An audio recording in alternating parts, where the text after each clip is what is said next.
इनकी ट्रेन है रात को 10 बजे की जयपुर की, वो अब 100% लग रहा है कि वो इनकी मिस हो जाएगी। अभी बस आती है कि नहीं आती है ये भी हमको गारंटी नहीं है। कितने घंटे बाद आएगी? हाँ, क्योंकि एक ट्रेन तो जब मिस हो रही है, मेरी भी ट्रेन मिस हो जाएगी। आपकी भी आगे कोई ट्रेन? हाँ। और अभी यहाँ कोई जिम्मेदार व्यक्ति है ही नहीं। देखिए अभी कंडक्टर भाई साहब थे, वो भी गायब हो गए।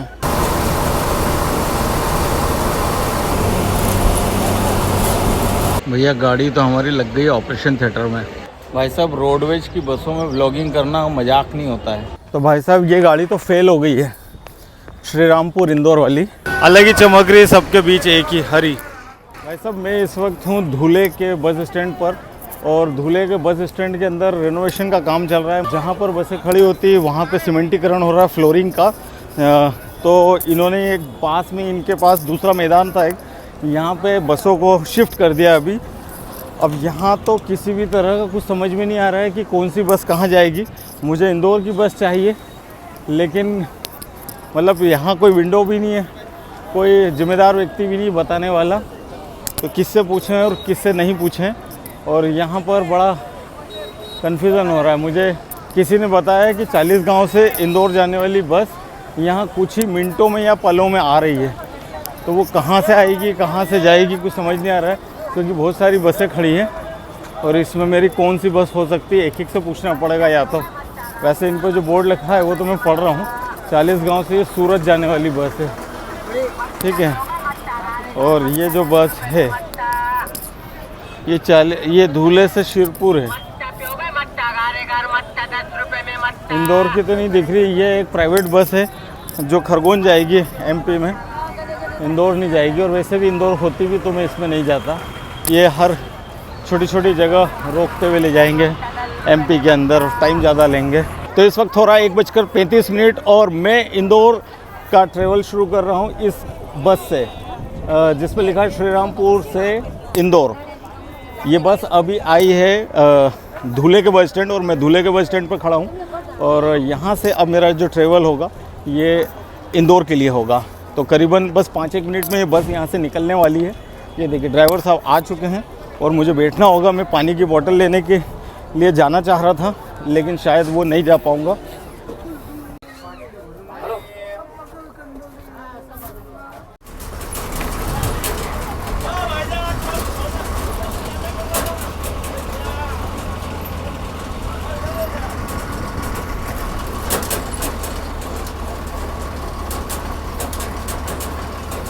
तो दोस्तों फाइनली मुझे बस मिल गई है और मैं धुले से इंदौर का ट्रेवल शुरू कर रहा हूँ। देखिए महाराष्ट्र में बसें मिलना, मतलब बस तो मिलती है लेकिन बस में सुरक्षित सीट मिल जाना। सुरक्षित से मतलब मेरा मतलब है आगे की जो सीट मुझे चाहिए होती है कैबिन में, ये सबसे प्रीमियम सीट होती है महाराष्ट्र की बसों में। और ये सीट भी सिर्फ महाराष्ट्र की ही बसों में मिलेगी आपको। ये राजस्थान या गुजरात रोडवेज में आपको ये फ्रंट की कैबिन सीट नहीं मिलेगी, होती ही नहीं है उसमें।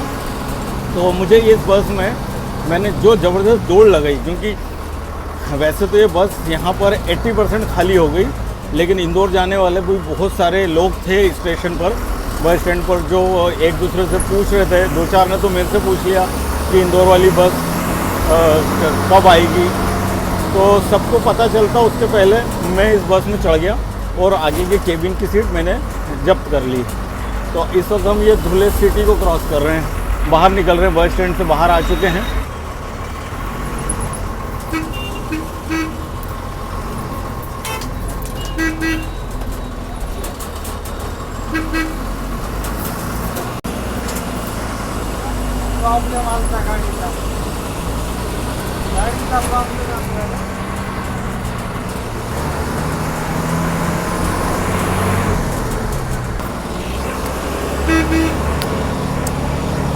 दोस्तों बस बहुत पुरानी थी और बस का जो फ्रंट ग्लास था वो बहुत ज़्यादा गंदा था। मैंने अपने लेवल पर कागज़ से, कपड़े से बहुत साफ़ करने की कोशिश करी ग्लास को, फिर भी काफ़ी निशान थे जो नहीं हट पाए।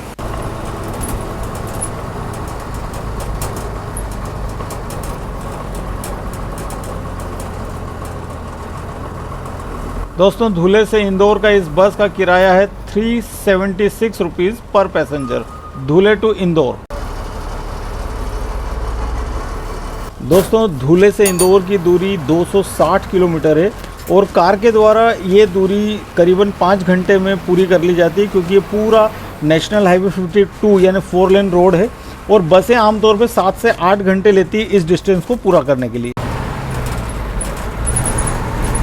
और यहाँ से हमारी बस जो है वो मुंबई आगरा यानी कि नेशनल हाईवे 52 पर आ गई। धुले शहर को फाइनली पार करके अब हम आ गए हैं नेशनल हाईवे 52 पर।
ये बस पूरी तरह सुपर फास्ट बस की तरह चल रही है। धुले से इस बस में एक भी पैसेंजर को, जो छोटे छोटे गांव आते हैं वहां के पैसेंजर को नहीं बिठाया है। दोस्तों ये बस धुले से निकलने के बाद सुपर फास्ट एक्सप्रेस बस की तरह हाईवे पर दौड़ रही है।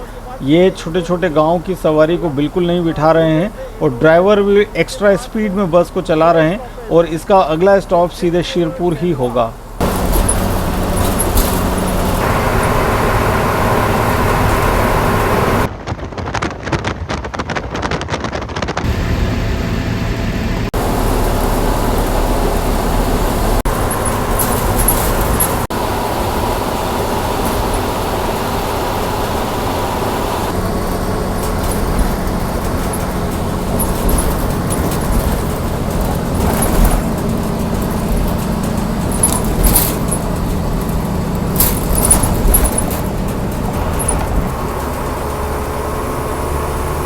तो भाई साहब 3 बजे हमारी बस आ गई है शिरपुर और यहाँ तो भाई साहब बहुत गर्दी रहती है। मैं जब भी आता हूँ शिरपुर मुझे यहाँ गर्दी मिलती है और आज यहाँ बहुत ज़्यादा गर्दी है।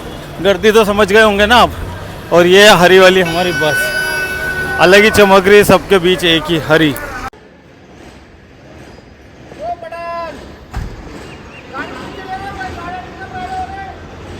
भैया गाड़ी तो हमारी लग गई ऑपरेशन थिएटर में। इंजन नीचे से जाके इंजन में कुछ इशू आ गया है। वैसे स्टार्ट हो रही है लेकिन ईश्वर जाने क्या इशू है। तो गाड़ी अब लगता है आधा पौन घंटा तो लग सकता है यहाँ। कल रात को भी गाड़ी में आया था तो वो पंचर हो गई थी। ये तो खड़ी हो गई। भाई साहब रोडवेज की बसों में व्लॉगिंग करना मजाक नहीं होता है। अभी तो गर्मी कम है लेकिन जब तेज़ गर्मी होगी तब सोचिए आप, रोडवेज की बसों में कोई कर सकता है व्लॉगिंग, ट्रैवल व्लॉगिंग। अभी भी महाराष्ट्र में तबीयत की गर्मी दिन के टाइम, मैं पसीना पसीना हो गया हूँ शर्ट के अंदर। अभी दिन के मान लीजिए 2-3 बज रहे हैं तब, और बसें ख़राब हो जाती हैं इनकी। मतलब आप कंफर्ट वाला कोई मामला नहीं रहता है और एक्सट्रीम लेवल का आपको स्ट्रेस भी हो जाता है कभी कभी। अभी मैंने 3 बज गई है या जो भी 2:30-3 बजे, खाना भी नहीं खाया आज, मैं भूखा हूँ और ये बस अलग ख़राब हो गई है और गर्मी अलग हो रही है। अभी तो फरवरी का महीना चल रहा है भाई साहब। तो जो लोग सोचते हैं ना कि हम भी ट्रैवल ब्लॉगर बनेंगे तो पहले है ना गर्मी के सीज़न में 10-5 ब्लॉग बनाएं सरकारी बसों के, रोडवेज के। उसके बाद डिसाइड करें कि इसे आप आगे लंबा चला सकते हैं या नहीं। तो भाई साहब ये गाड़ी तो फेल हो गई है, श्री रामपुर इंदौर वाली। और अब जो कंडक्टर हैं वो मुझे बोल रहे हैं कि मैं आपको दूसरी गाड़ी में बिठा देता हूँ, क्योंकि इंदौर की शायद मैं अकेली सवारी हूँ या एक आध कोई और हो सकता है। तो मामला गड़बड़ा गया है। तो अब दूसरी गाड़ी कब आएगी, कौन सी गाड़ी आएगी, कहाँ सीट मिलेगी उसमें, ये तो बहुत सारी समस्याएं हो गई है। चलो देखते हैं। मैं बोल ही रहा था रोडवेज में ट्रेवल करना मजाक नहीं है। तो भाई साहब करीब करीब 1 घंटा होने वाला है। हम ये करीबन यहाँ देखो आप 5, 7, 8 पैसेंजर हैं जो इंदौर जाने वाले हैं। भाई साहब को इंदौर जाना है। ये भाई साहब भी हमारी बस में थे, ये सर भी बस में थे, ये भाई साहब भी बस में थे, मैं भी था। और अभी कोई अते पते नहीं है। ये पिछले आधे पौन घंटे से तो हमको कह रहे हैं कि पूना गाड़ी आ रही है, पूना गाड़ी आ रही है। अब वो पूना गाड़ी कब आएगी? इनकी ट्रेन है रात को 10 बजे की जयपुर की, वो अब 100% लग रहा है कि वो इनकी मिस हो जाएगी। और सभी को अपने अपने काम से जाना है। और सबसे बड़ी चीज़ है, अगर वो बस फुल आती है आगे पूना वाली, तो हम कहाँ बैठेंगे? मतलब सबसे पीछे वाली रो में जाके बैठेंगे या कहाँ खड़े होके जाएंगे? कब आएगी वो भी भरोसा नहीं है। हाँ, अभी बस आती है कि नहीं आती है ये भी हमको गारंटी नहीं है। कितने घंटे बाद आएगी? हाँ, क्योंकि एक ट्रेन तो जब मिस हो रही है, मेरी भी ट्रेन मिस हो जाएगी। आपकी भी आगे कोई ट्रेन है? हाँ, इनकी भी जयपुर की ट्रेन है। मेरी बड़ोड़ा वाली है। तो ये हो क्या रहा है कि महाराष्ट्र रोडवेज जो इंदौर साइड बसें भेज रहे हैं ना, ये सब पुरानी और बिल्कुल ठीकरा बसें हैं जो 20 साल 30 साल पुरानी बसें भेज रहे हैं। हाँ। और अभी यहाँ कोई जिम्मेदार व्यक्ति है ही नहीं। देखिए अभी कंडक्टर भाई साहब थे, वो भी गायब हो गए। अभी कोई भी नहीं, बस हम पैसेंजर खड़े हैं। ये एक प्राइवेट आ गई MP की, इसमें बैठ जाओ तुम तो। एक काम कर, पूछ लो अगर वो इंदौर जा रही है तो। ये प्राइवेट बस आई है, अब ये पैसे दे दें तो हम इसमें चले जाएं। क्यों? या तो ये पैसे दे दें तो हम इसमें चले जाएं। इंदौर धुलिया है पर वो अरे नहीं, धुलिया है तो धुलिया जा रही है कि इंदौर जा रही है? इंदौर से आई है। अच्छा,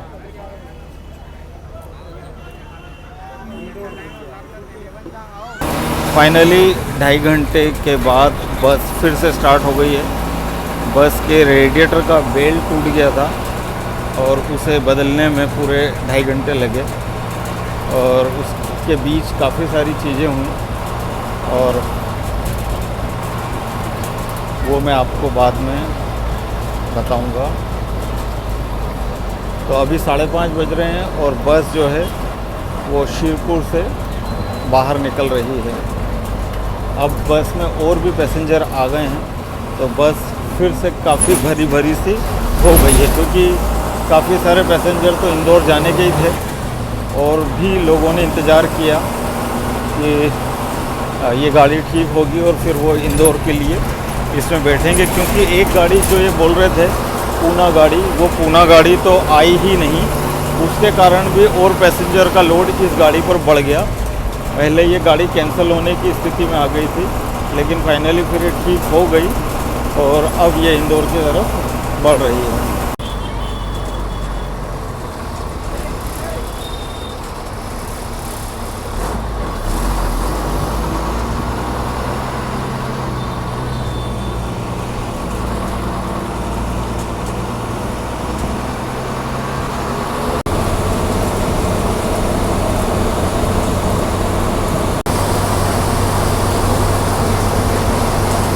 बहुत मूड ख़राब हो गया भाई साहब, बहुत ख़राब लगा। 2.5 घंटे एक पाँव पे खड़े रहे और हमें किसी ने सपोर्ट भी नहीं किया, कोऑपरेट नहीं किया। वहाँ का सिक्योरिटी गार्ड हमें ये नहीं बताने को तैयार है कि किससे कंप्लेंट करें, और अगर हम अंदर जा रहे हैं तो वो मना कर रहा है कि आप अंदर नहीं जा सकते। उससे भी हमारी हुज्जत हुई। फाइनली मैं अंदर गया, उनके एक मोस्ट सीनियर लेडी थी, कोई ऑफिसर थी, मैंने उनसे कंप्लेंट करी, तब जाकर ये बस स्टार्ट हुई है। मतलब मज़ा नहीं आया। इतनी पुरानी अनफिट बसें अगर आप चलाओगे हाईवे पर तो यही हाल होगा, पैसेंजर परेशान हो रहे हैं।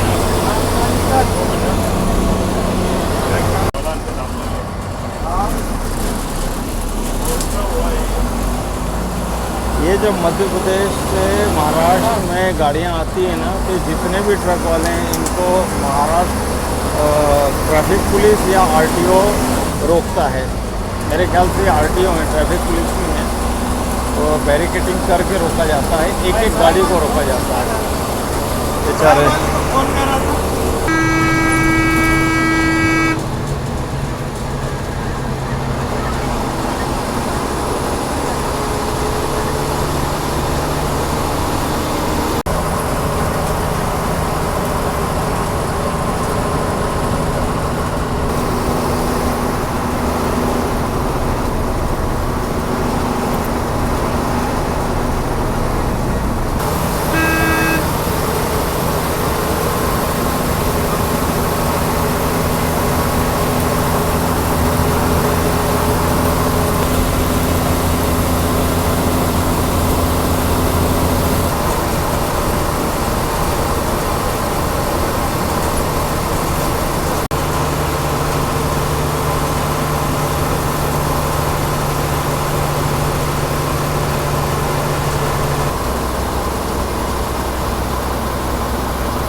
और यहाँ से हम मध्य प्रदेश की सीमा में प्रवेश कर गए।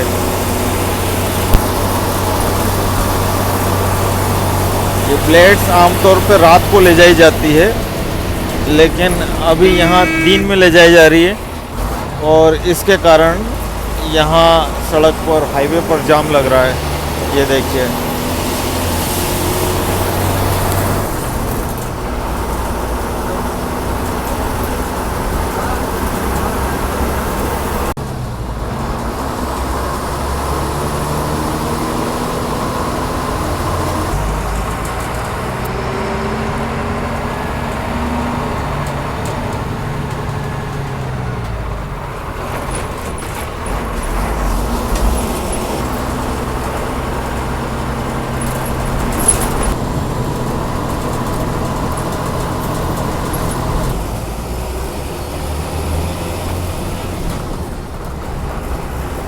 भाई साहब ब्रेकडाउन के बाद जब गाड़ी ठीक हुई तो 5:30 बजे जब हम शिरपुर से निकले तो उसके बाद में ड्राइवर ने वहाँ से गाड़ी इतनी तेज़ भगाई और इतनी स्पीड में चलाई है और 130 किलोमीटर तक सांस भी नहीं ली उसने, बिल्कुल गाड़ी भगाते ही गया। और फाइनली यहाँ पर ये धामनोद का नाका है। मैंने पिछले वीडियो में भी आपको बताया था कि महाराष्ट्र की बसें यहाँ रुकती है, Madhuban restaurant and Madhuban hotel. तो यहाँ चाय नाश्ते के लिए रोकी है, बीच में टॉयलेट के लिए भी नहीं रोकी है उसने। तो बहुत तेज़ भगाई गाड़ी और ब्रेकडाउन के बाद जब ठीक हुई तो भाई इतनी तेज़ क्यों भगा रहे हैं। देखिए मैं तो आपको बता दूं कि उनका मन नहीं था, ड्राइवर कंडक्टर आज चाह रहे थे कि ये गाड़ी कैंसिल कर दी जाए और हम जो भी 8-15 लोग थे ये दूसरी गाड़ी से रवाना कर दें, लेकिन उनका बैड लग ये था कि दूसरी गाड़ी आई नहीं। और मैंने आपको कहा था कि मैं आपको बताऊंगा क्या हुआ घटनाक्रम। तो मैंने इनकी जो सबसे सीनियर मोस्ट एक मैडम थी, उसका कैबिन था और उनके अंडर में 5-7 लोग आगे पीछे घूम रहे थे। जैसे मतलब एक पुलिस कमिश्नर होते तो ऐसा इनके रोडवेज की कमिश्नर या मैनेजर थी वो मैडम, मतलब डिविजनल मैनेजर लग रही थी मुझे। तो उनके पास जाके मैंने कंप्लेंट कर दी कि मैडम 2-2.5 घंटे हो गए हैं, हम मूर्खों सरी के इधर उधर खड़े हैं 8-10 लोग और ना तो अब ड्राइवर साहब हमें कहीं दिख रहे हैं, ना कंडक्टर, ना और कोई जिम्मेदार नहीं है, कोई बोलने को तैयार नहीं है। हमने टिकट का पेमेंट पिछले स्टेशन पे ही दे दिया था और अभी तो कोई भी नहीं है जो बोल रहा है कि भाई आपका क्या होगा।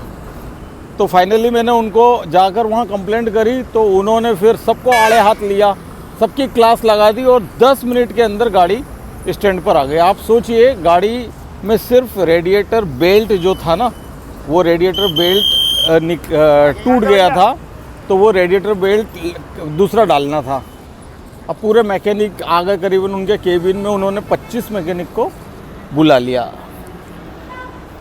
तो इस तरह से फिर 2.5 घंटे हमारे वहाँ ख़राब हुए, हम खड़े रहे 2.5 घंटे, ना कोई बैठने की जगह, ना कोई वो बस स्टैंड इस लायक था वहाँ खड़े होने में भी दम घुट रहा था, इतनी डस्ट थी, इतना पॉल्यूशन था और धूप थी, दिन का टाइम था, गर्मी थी।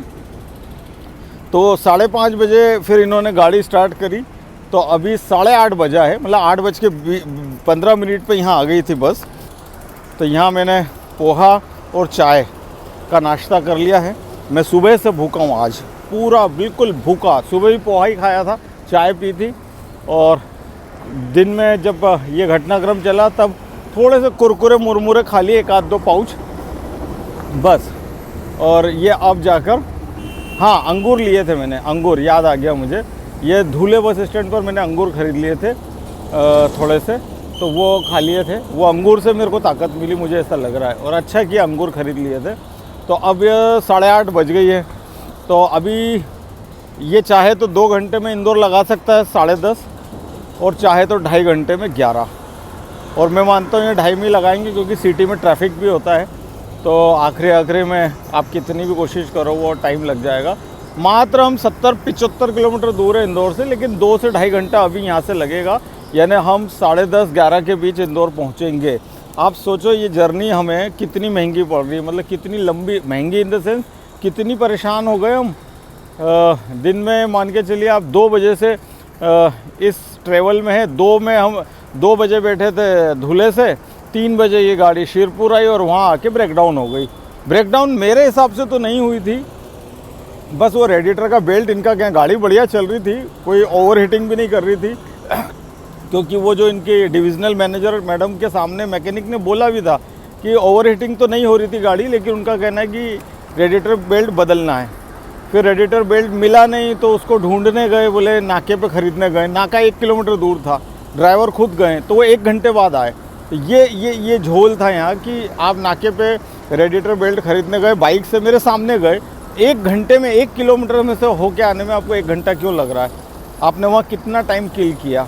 शायद आप चाहते थे कि ये गाड़ी आज कैंसिल हो जाए, आप शिरपुर से इंदौर ना आएँ, और ये थोड़े बहुत जो पैसेंजर है 10-15, इन्हें दूसरी गाड़ी में इधर उधर शिफ्ट करके रवानगी दे दी जाए। चलिए ये कहानी है, मैंने आपको बतानी थी, बता दी है।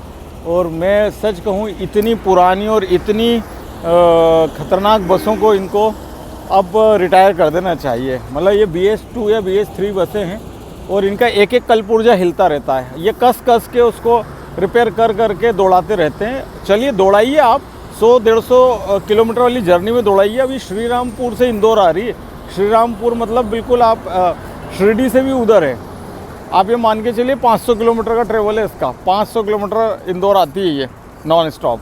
तो भैया इतनी पुरानी और इतनी टंडीरा बसों को अगर आप 500-600 किलोमीटर का ट्रेवल कराओगे नॉन स्टॉप, तो वो ख़राब तो होंगी ना।